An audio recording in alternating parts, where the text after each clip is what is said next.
Welcome to you. Thank you for joining us. This is Platform on the network service of the NTA. I'm Ruth Aguela. Schools have always been recognized as an institution for the transfer of knowledge and culture to future generations. A dynamic system dedicated to the nurturing of mutual growth and understanding between children and adults. A school is supposed to be a safest place next to the home in a child's life. But bullying behavior has become a common feature happening in schools and a worrisome practice globally, which should not be condoned or concealed because it fringes on a child's right to human dignity, freedom, and security. The consequences of bullying cannot be underestimated. It's a serious problem that requires long-term and consistent efforts to curtail the act. We saw the case of Sylvester Oromoni, may his soul rest in peace, the 12-year-old who unfortunately died as a result of bullying, which is just one out of many other sad incidents that has occurred in schools. Who is to blame, you ask? The school who allows room for it, the guardians who are supposed to keep watch over the children in their care while in school, or the parents who should have nurtured their children in the right way? Many questions lingering, seeking answers.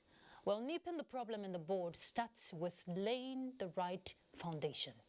So how do we curtail bullying in schools in Nigeria? That's actually our focus today on Platform. And my guest is Mrs. Olushola Bankwale. She's the chairman, National Association of Proprietors of Private Schools, FCT chapter. Thank you very much for joining us on Platform. It's a pleasure to being here. Thank you. All right, and I'll take you through a bit of her profile.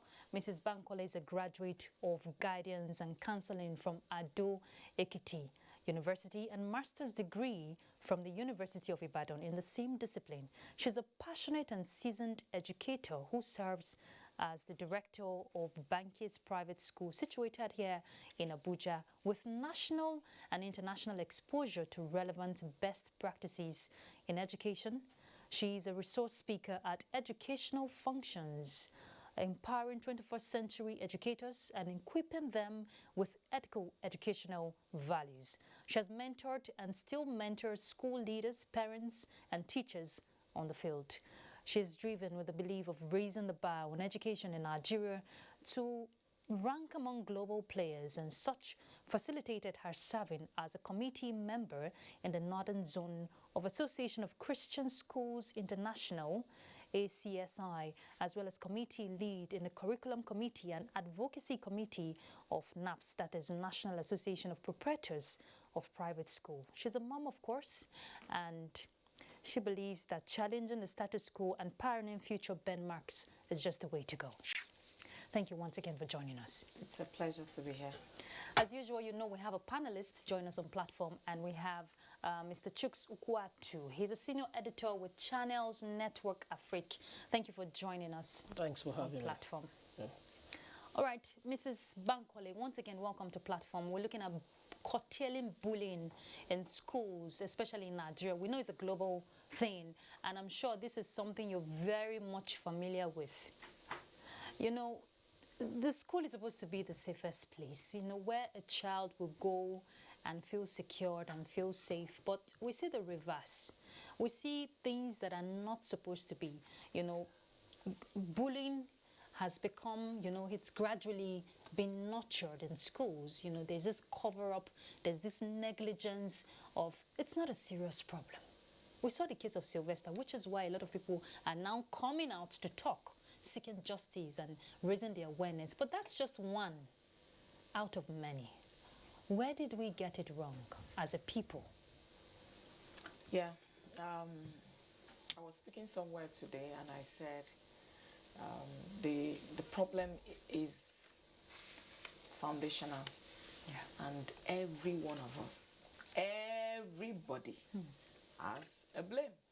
Yes. So, you know, there have been cases. I think some months back, I was on this station, I was in this studio talking about a case that happened in a school in Benin City, where a boy was stripped naked and all of that. You know, when such cases happen, everybody will talk. Hi, this one, don't talk about that one. It's his parents, it's teachers, it's school, it's this, it's government, it's that. And then after a while, he dies. Yes. And everybody keeps quiet. And we continue as usual. Until something comes up again. Again, you know, this has become one too many. And we don't even have to wait till somebody dies or there is an harm or there is like that shameful experience. You know, I wept that day when I saw the video of the other boy. And the point is, we all, in one way or the other, contributed to the problem. And so we need to think deep right now. And the security agencies, the police, and of course, good enough, Lagos State government quickly swung into action, shut the school, you know, so that at least investigation can go on. And I believe strongly that whoever is found culpable should be dealt with to serve as a deterrent to others that may have the mindset. I guess maybe when there is a serious deterrent this time around, you know, others, I mean, serious justice served this time around, I think everybody will take shape. School, parents, children, the government, education authorities, regulatory bodies, all of us, that man, that woman, that boy, that girl on the street, all of us. But the truth is, everybody is bullying one person or the other. There are parents that feel, my parents, they beat me to shape. And so, you know, beating is okay. And some feel it's okay, let's spoil the children. There is even no need for discipline. And then a teacher disciplines a child or scolds a child.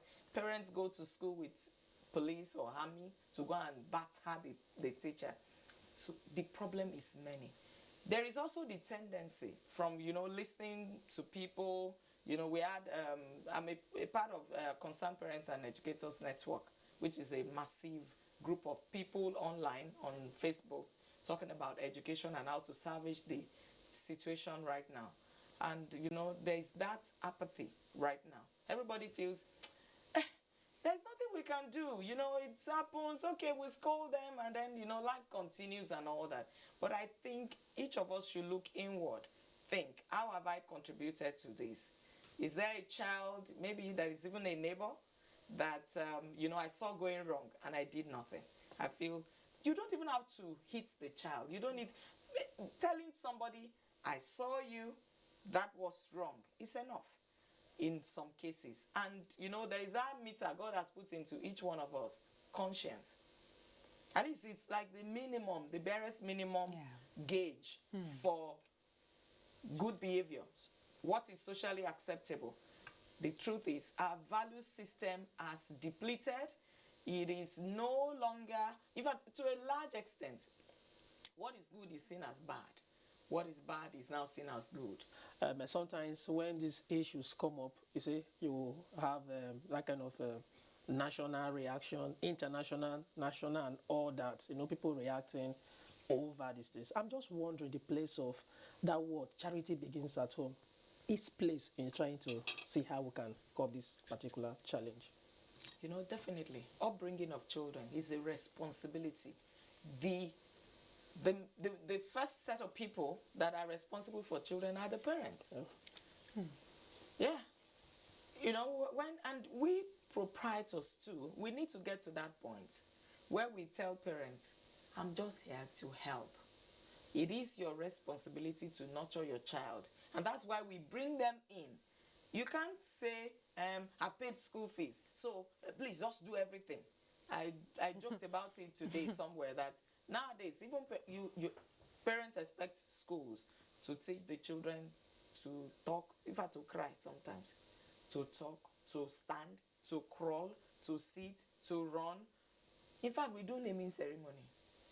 Because some parents don't even remember their children's names at some point in time, and it's a big problem.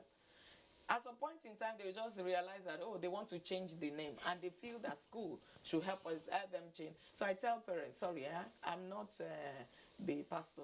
Go and do your name changing. When you are done, bring the official documentation to us. So parents, I'm a parent too. And I also take the blame sometimes, because there are times that we get so busy. Some little quality time we can devote to checking what's going on with our children. We just feel that I've paid so huge fees. The school should do what they should do. Sometimes the children even want to talk to us. We're not listening.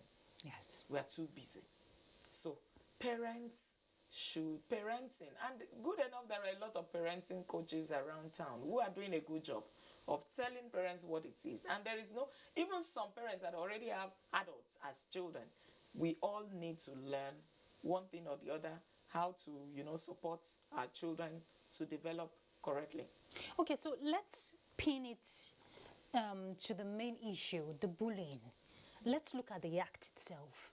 Why will another child want to feel superior or intimidate? Because that spirit of I am more better than you that prompts this whole bullying. Why would the child want to, treat another child in a bad way to prove a point that I'm better off than you? Why? It boils down to upbringing. It boils down to upbringing. The Bible says, train up a child the way he should go. When he is grown, he will not depart from it. But you see, sometimes the bully is also a victim. Yes. Somewhere. Yes.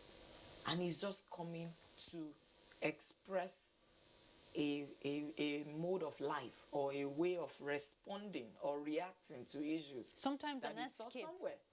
Sometimes it is. It's an escape for them. We all need to learn. It's not less, and that's what was happening in the past. It's, when you are in a community, it's not just your children you are nurturing. Because if you decide to nurture only your children well, and you neglect some other children, that other children neglected may become the husband, the wife of your own child, and then the problem comes back to you. People say, what goes around? What does it do? It comes around. So we all need to see that our societal value, as Africans, as Nigerians, there is none of our culture or ethnic group that do not have that value of the sacredness of life, being collegiality and, the communal life, supporting others, not just selfishness, but we see it everywhere. Look at even our leaders, look at parents, look at, different parts of the society. We're seeing it's about me. But the point is that we're not even thinking deep about if I want self-protection or self-preservation, I need to be mindful that that other person, if he's not protected, if he's not preserved, it will affect me somehow. So some school of thought also have it that maybe sometimes these things happen based on what these kids see their parents do at home. Do you share that kind of idea? Definitely, most definitely. Some parents even bully their own children. But if, and they gloss it, they sweep it under the carpet. But if another person tries what they do, sometimes we see children come to school with marks all over their body done by their parents. But let a teacher raise a hand, it becomes a problem. So that's why I said, see, we have had enough of blaming other people.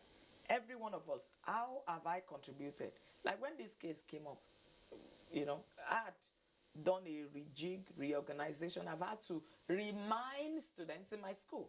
I've not had time with the parents because I know all of them are also on some platforms where these discussions are going on. But I'm sure it is in our plan. The next PTF meeting, we're going to raise it again. It's part of our policy, but we shouldn't also have just documents, which is also a problem in this nation. We have beautiful documents that when you read it, you'll be like, nah, that society must be excellent. But how practicable?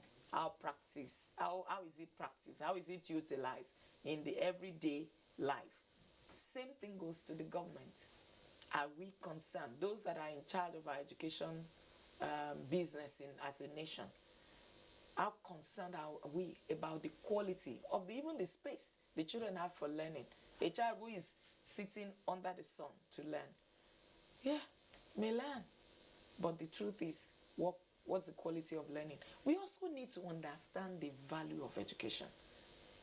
To my mind, we do not see in this society, Nigeria, and to a lot of people that I have spoken to, there are so many people that know. But knowing for, oh, school is good, education is okay, and it will make you become somebody big, or you'll be able to make money. What is the value of education to a nation? There are countries that have shown us that when quality education, and so this is cutting across, not just for private schools, but public schools. What even brought about the issue of private schools is because, maybe some parents feel that, the quality in the public schools are not good enough, and that I'm a product of public school all my life. And so I crave that time when we'll have quality education again, coming back to the, Nigerian space. We all need to put our hands on the deck. Look at, how am I contributing? What can I do better? And then by the time I take a little step, it may look very little. You take yours, he takes, she takes, we'll realize that we'll begin to get it right. Even as we speak, there's still a lot of children out there who are suffering from one form of bullying or the other, who will go to school tomorrow and still get bullied, even with the whole campaign going on. Now, the signs will always be there. For a parent who, try to ignore a lot of these signs, what are the signs parents should look out for to know? Because it has to start from the home to know that your child is being bullied before you can face the problem head on. What are those signs to look out for? Some of the signs include, a child who is, free, expressive, suddenly becoming quiet. You may need to just ask. And there are tools, there are trainings that could help, bullies also, like I said, a lot of times they are also victims. The truth is, beating people down, battering their emotions, telling them you can never do well. And I'm also concerned about even, the way we assessment. And parents will feel that, see your sister, see your brother, they are doing fine. You are olodo, name calling. By the time a child begins to withdraw, is a sign to get close. But a parent also needs to be prepared to know what is to do and to know what is age appropriate to do, just like with sex education for children. So for you to know the signs and all that, you need to be informed. Yes. You need to. So I believe that we even need national parental conference, such that parents get to know, okay, if I'm going to deal with a child of this age group, we have professionals in this country who are dealing with, child psychology and all that. And, another problem is this. It's become like the norm to kill primary 6. Go across Nigeria.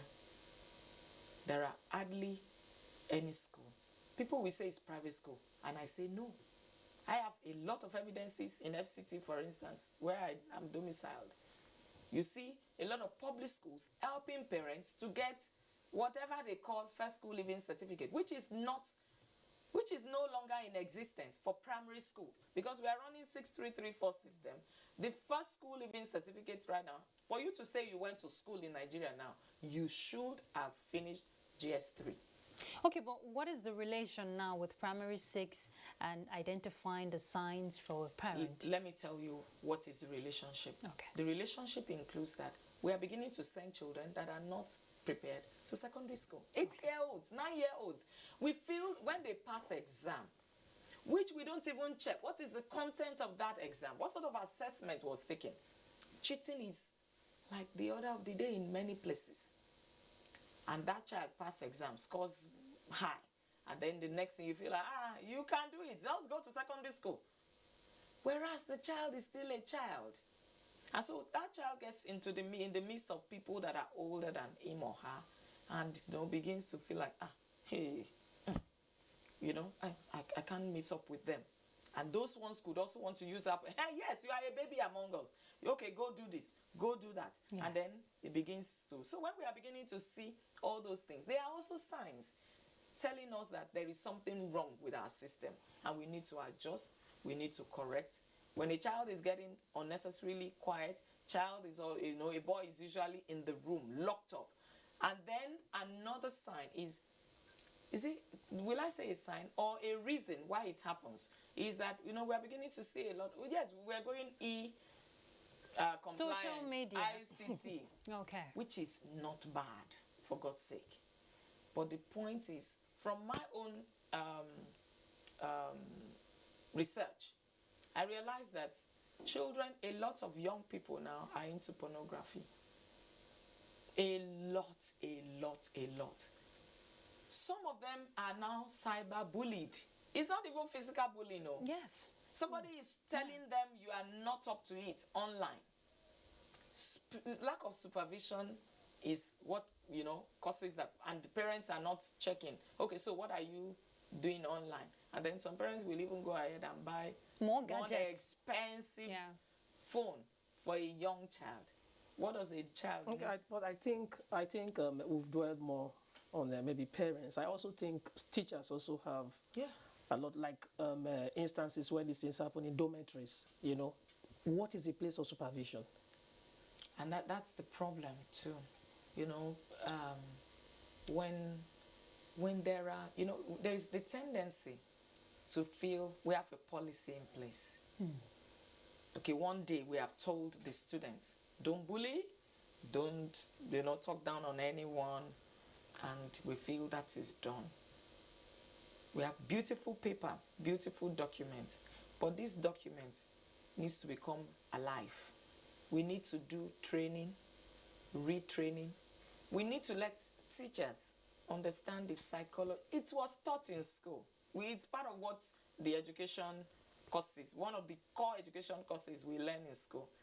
Understanding the, you know, psychology of children, you know, the developmental psychology.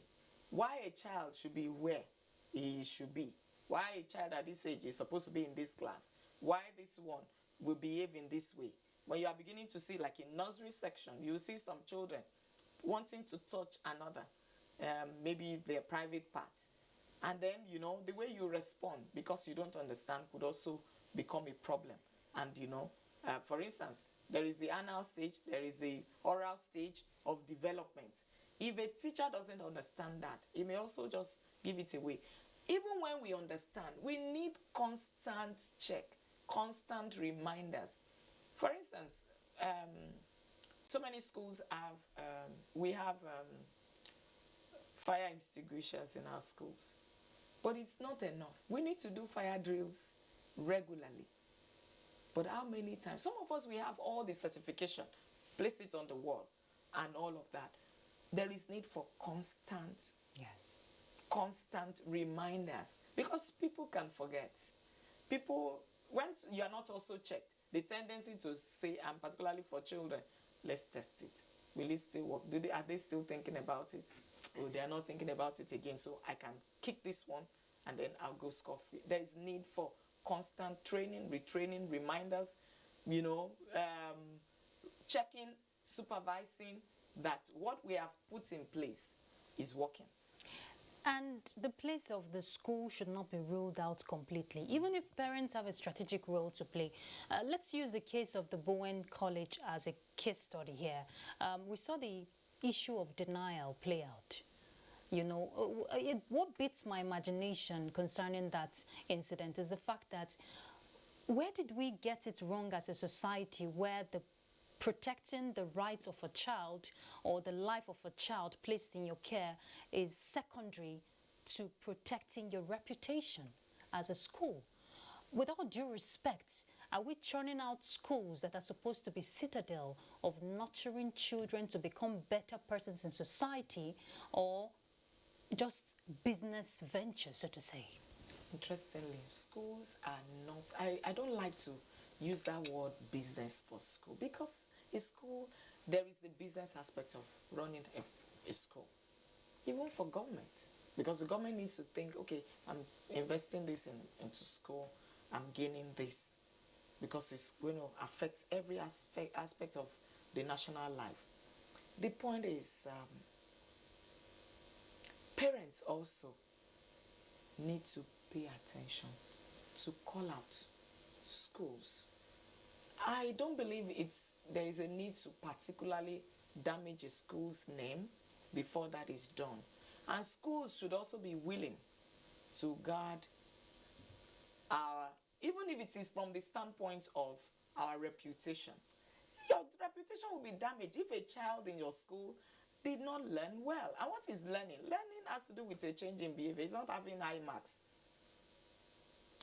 A change in behavior. A child who doesn't know how to talk, who doesn't know how to relate with the opposite sex, is taught in school and is able to, and then who doesn't have confidence. Maybe because at home, there is the molestation, the beating and all that, but comes to school and the teacher taught child rights, you have the right to life, to food, to this and all that, and the child is able to gain confidence. Those are the essence of school. So if we are forgetting that, we're not helping ourselves. Even the name we want to protect, we'll lose it in this case. Possibly if, investigation is still ongoing, so, we can't conclude that this is exactly what happened and all that. Of course, maybe the school did not actually know. Maybe the child, out of fear, did not really tell what happened originally, like he did to the parents. It's painful. It's painful. But the truth is, in all of this, one other lesson all of us should learn, we need to develop confidence in our children to be able to speak up. We need to also teach children around us in our schools to be able to report when it may not even be me, but I see someone around me being bullied. If I'm not reporting, I'm an accomplice. So that is where schools also should be raising their awareness. Teachers should be teaching the children, this is wrong, this is right. When you see that, you report. That is because the teacher, to be honest, sometimes it could be tasking. They have so much on their table, so they may not see certain things. But when they're inculcating in the children that this is wrong, you should speak out. At least, even if the child involved cannot speak out, the next child who saw that will become.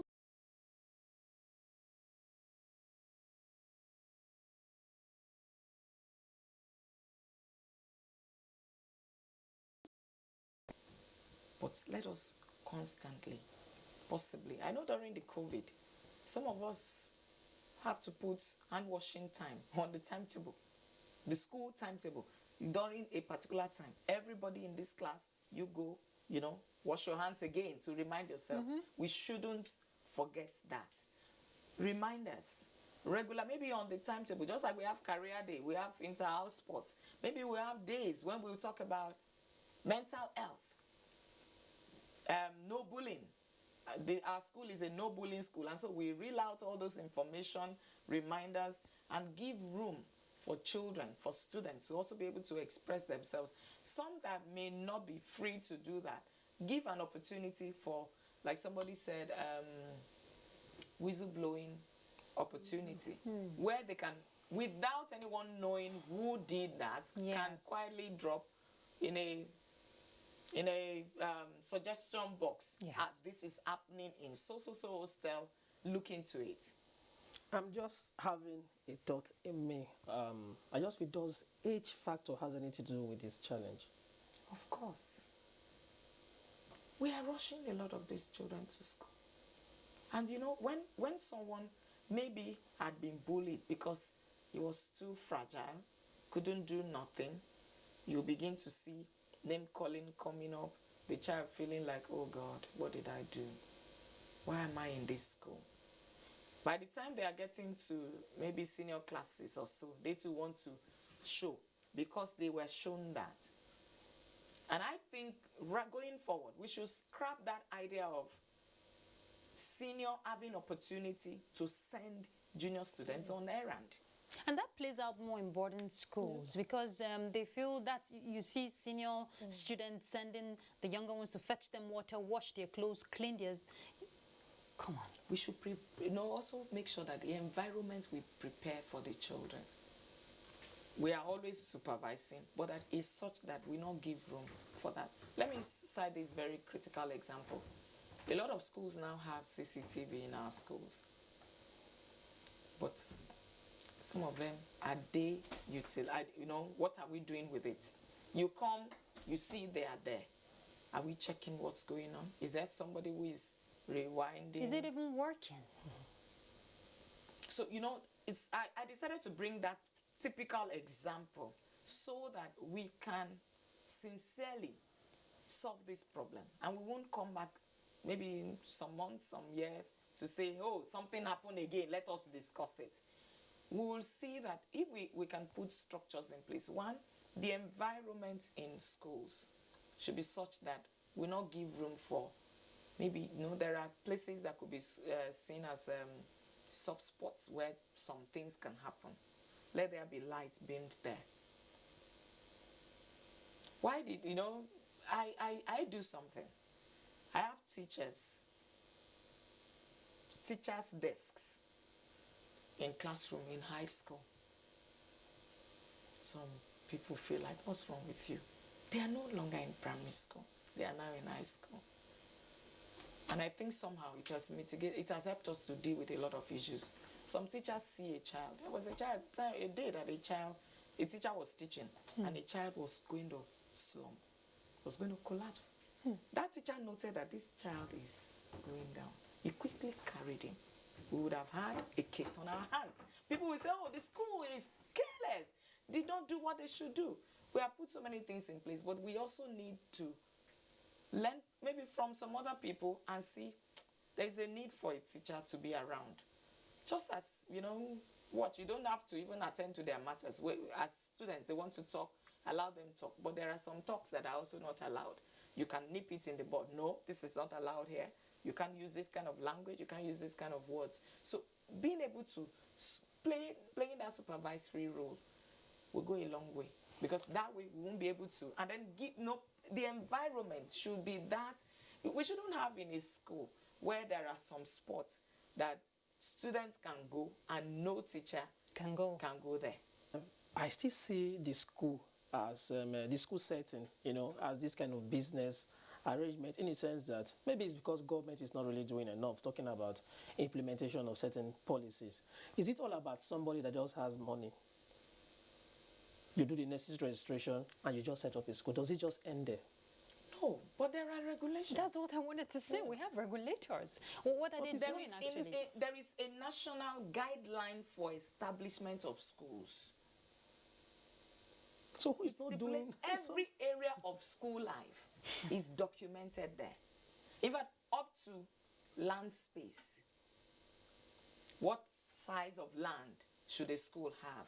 But we see, because of national issues too, there are some things that we really can't take hook, line, and sinker.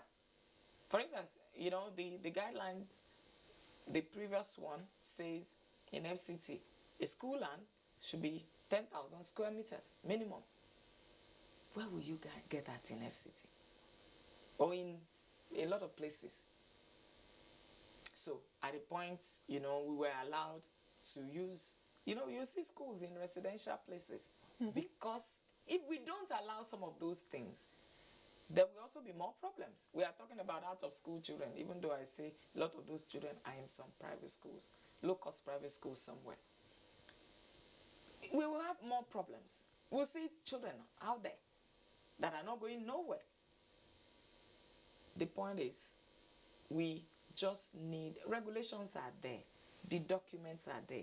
We need to open it, send reminders, without necessarily doing it the hard way that will make bullying schools. Because a child who is bullied turns out most times, a lot of times, to become a bully himself or herself. Yeah. In the same way, there are adults that are also bullied.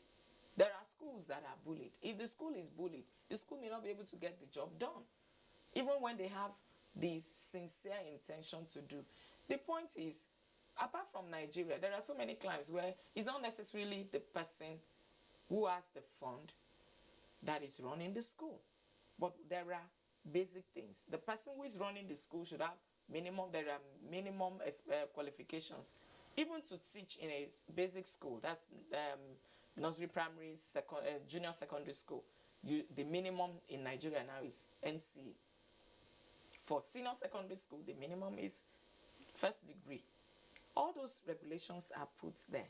But I am also saying, I'm always, bringing our minds back, because a lot of times we don't think about that. The teachers, the teaching profession. How do we see teachers in Nigeria? You've always cried out for welfare. It's not about the welfare. It's about the mindset people have about teachers. I'm worried about that. Go to colleges of education, go to faculties of education. It all boils down to it, because people have that mindset towards teachers because they feel a lot of them are not well paid. So why would I even want to become a teacher? You hear a child in primary school, you asked about 10 of them, what do you want to become? Hardly you hear one say, I want to be a teacher. Yeah. Look at, even from JAMB, what's the cutoff point for studying education? 100. That's like 25%. That's terrible. So what we're saying is, the best of brains become doctors, lawyers. If you can't make it in law, go to study mass communication. So how do we address this particular challenge? Let us borrow a leaf from countries like Finland, like Germany. It's their best brains that become teachers. Of course, with incentives. It may look big, like this is insurmountable. Slowly, but let's start it practically, not in paper, not on paper, on documents, or on policy documents. Practically, let's begin to even see our parents, the society, value the role. In those days, when we are seeing teachers being respected and, being the first to reckon with, when you are looking for honest people and all that, you call on teachers. We saw the kind of values that children are also learning, the kind of upbringing children are getting, because we valued teachers. We need to also consider that. We also know that bullying doesn't just end in primary or secondary schools. Even in tertiary institutions, we see bullying happen. That's even to the extreme, where a jambite, so to say, someone who is fresh in the university, will be forced to do certain things beyond their consent. What should we begin to correct, even at the higher level? Even not looking at it from the primary, secondary, even at the tertiary level, what should we do as a nation? So many things can be done. We can also look into the age. I'm always talking about the age and then the class, how we are we are paying for it, and we will pay for it more. Now we are beginning to see 13-year-olds, 14-year-olds in the university. That tells a lot. No matter how brilliant, there is a place of emotional intelligence. Yes. There is a place of psychological capability. Yes. They are needed for you to, even when you feel confident in yourself, I'm very good, I score all the marks, I'm the best. But how about that? But the thing again is, our national, I know, years back, we used to have our National Orientation Agency doing a lot, such that there are some songs that, I'm sure if I start some now, all of us here are likely going to remember them. Andrew, no, they check out to Nigeria, go survive. Nigeria, and a lot of effort is also being seen, has been done by the government. You understand? At the tertiary level, you will expect that. We are equals. University is supposed to be a leveler. But when you are saying that, and of course your social status, see, from the foundation, if the foundation be destroyed, what can the righteous do? That's what the word of God says. And if we don't get it right, if someone's ego has been damaged already, from childhood, there is what is called adverse childhood, is it emotional, a problem, sort of. When it's there, some people carry it into marriage. It affects their home. And that's where domestic violence also ensue. Yes. That's why, a parent is also aggressive towards the child. But you see, my own posture when it comes to this, because people will feel like, I've lost it. Okay, so they are talking about me. I lost it. No, you can dust your dress and start again. Go learn. Go attend some conference where you will learn. Be a part of, Concerned Parents and Educators Network, like I mentioned. It's on CPE, it's on Facebook. People bear their minds out. We have over 250,000 people, educators, parents, government officials in the education sector on that, and people from different walks of life on that platform. A topic could be brought up, people say what they think and all of that. So if the mind, the emotion of someone is already damaged, it can keep going on. So it's better to actually start from the basics. But at whatever level anybody is, there is room for change. Yes. It may be little. Let us do it. Let's just start. The little everybody does at some point can amass to become a massive change that Nigeria needs. I'm just wondering where we got it wrong, because you cited, I think the second time you're talking about the issue of age limit as it affects this challenge. I know in the 70s, 80s, there's this policy whereby a child has to put his hand through his head to really check. These are just regulations to ensure that a child comes in at the right age. Don't we have policies around this now? It's the implementation that is the problem. There is policy. They are there. In fact, there are policies, a lot of them, beautiful policy documents. But I think we should stop blaming government. Yes. But government should not feel absolved of the problem. Yeah. The thing is, at everybody's level, let's think, what am I doing to contribute to this? If I can move a little, another person moves a little.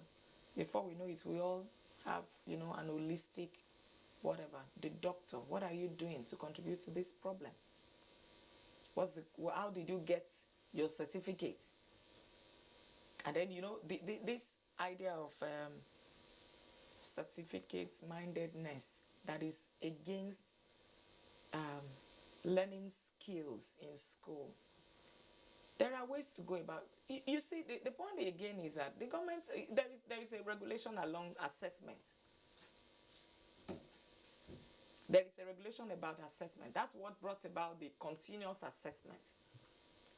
At a point in Nigeria, we saw that the almighty final exam is a problem. There are fantastic geniuses that were missed because there are people. I'm like an aesthetic learner, for instance. I learn by doing. If you ask me to cram something, I fail. But ask me to express it my own way, how I understood it. Oh dear, you get it.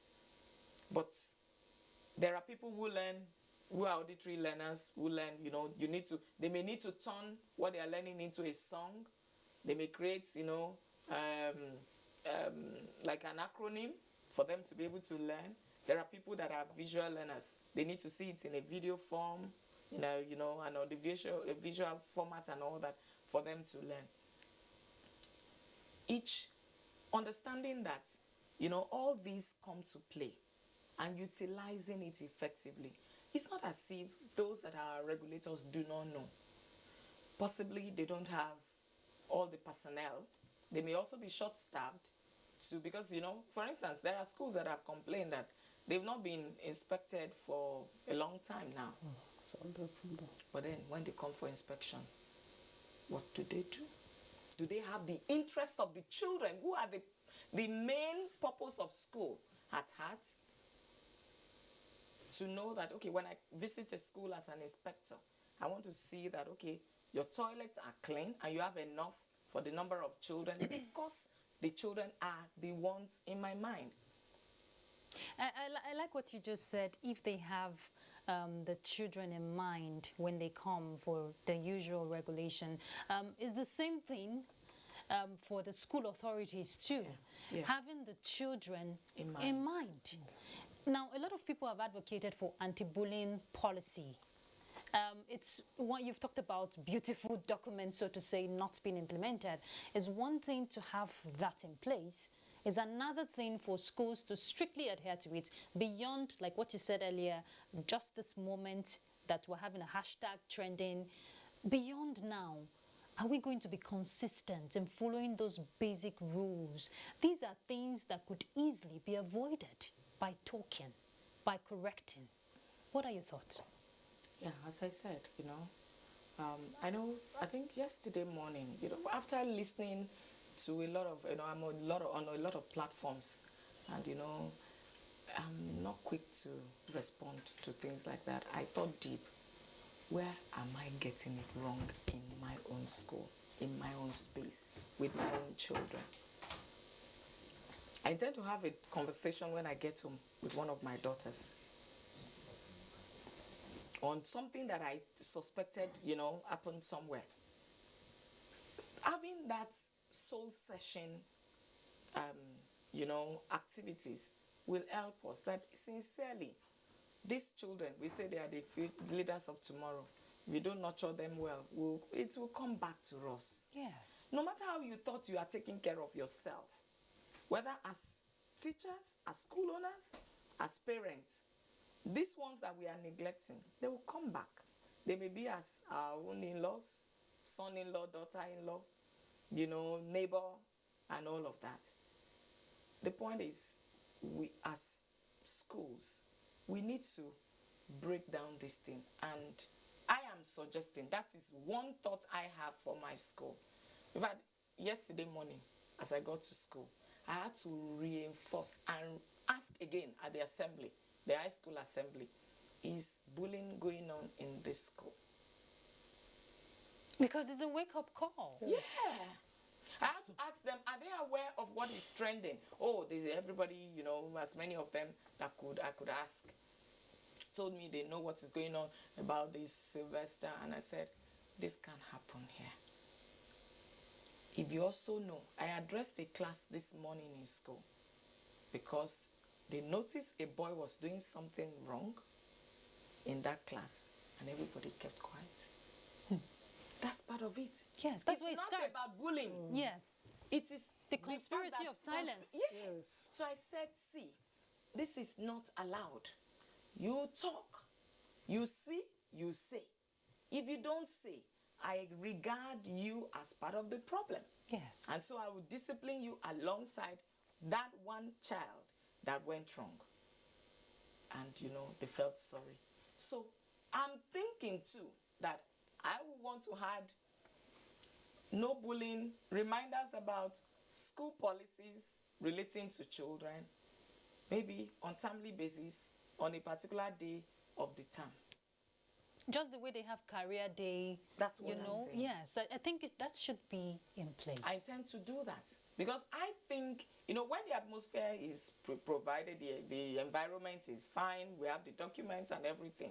If we don't keep talking about it, people tend to forget, relax. Somebody else will do it again. So as a way forward, that should be the final question. I'm also looking at maybe the student-teachers relationship. Okay. How do we create that kind of conducive environment so that these students can also be free to express themselves? If a teacher knows that I am as good as the weakest child in my class, I measure you by how good the weakest child, whether academically or in confidence or boldness. And that's how I measure you. It's not the high flyer. That's not that one can learn on his own. There are children that have the capability to learn on their own if you give them the environments and all the tools. But a good teacher is measured by the weakest child. People talk about a chain is as strong as the weakest link. And that's the mindset I give my teachers. You are as strong, you are as good as that weakest child in your class. We also talk to teachers about teachers that have made it in this country or around us that are doing well now. That students. There is someone I know who, a few of them together, a teacher that taught them, Uncle Felix. He wrote a book about that teacher. He titled it Uncle Felix. That teacher, they put money together, a few of them, bought the teacher a car. So those kind of stories, when we also tell it to teachers, for them to know. And I remember I also tell the story of the late First Lady, late Stella Obasanjo, when she died. You know, they beam light into the school. The primary school she attended, where she lived in Ibadan, the St. Louis Girls College, where she attended, the class she was sitting. You realize that you have, president's wives in your class. You have a governor in your class. If you don't care for them, you may think that I am the leader here, I'm the teacher here. One day, that child will pass by you and you will be riding Okada. Life is like that. Yes. You know, things change. No matter how good you are, how well-to-do you are, we all pray for our children to be better than us. Let's have your final thoughts on this. We want to end bullying. It is doable. It is, I believe. What are your final thoughts? Each one Very of us. briefly. Yes, each one of us. Let's think of how we are contributing or what we are not doing that is contributing to this. Maybe we see an issue, we keep quiet. A parent notice the child is bullied. Instead of raising it, you pull your child, you go. As school owners, as teachers, those of us that have the duty of care, we should know that it's an honor to have them to be cared for.